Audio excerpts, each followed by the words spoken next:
राजधानी भुवनेश्वर चली बृहत व्यावसायिक समावेश मेक इन ओडिशा कनक्लेव गतकाली भुवनेश्वर जनता मैदान आरंभ होता तीन दिनिया समावेश रे आज अर्थमंत्री अरुण जेटली सामिल हेबे।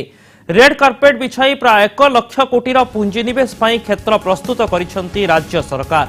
खनिज शिल्प को बाद दे 8टी क्षेत्र में विपुल परिमाणर पुंजीनिवेश आशा रखिछि ओडिशा। एही समावेश रे भाग नेउछंती देशर शताधिक प्रतिष्ठित जातीय कंपानी। पेट्रोलियम, पेट्रोकेमिकल, प्लास्टिक और कोल गैसिफिकेशन सह हस्ततंत्र और बयन शिल्प, स्वास्थ्य सेवा, औषध प्रस्तुतिकरण, खाद्य प्रक्रियाकरण, अणु, क्षुद्र और मध्यम उद्योग प्रतिष्ठा, जैव प्रजुक्ति और अक्षय शक्ति क्षेत्र में व्यापक पुंजीनिवेश आकृष्ट करिवार लक्ष्य रखा जायछि। आज मुख्यतः 4टी शिल्प उपर आलोचना कराजिबो। स्मार्ट सिटी, टेक्सटाइल, केमिकल और पर्यटन आदि क्षेत्र में पुंजी विनियोग पई मध्य समावेश रे गुरुत्व दिया जायछि। ओडिशा रे थिबा पुंजीनिवेशर सुजोग संपर्क में जणाइबा सह निवेशक और शिल्पपति को आकृष्ट करने को लक्ष्य रखा जायछि।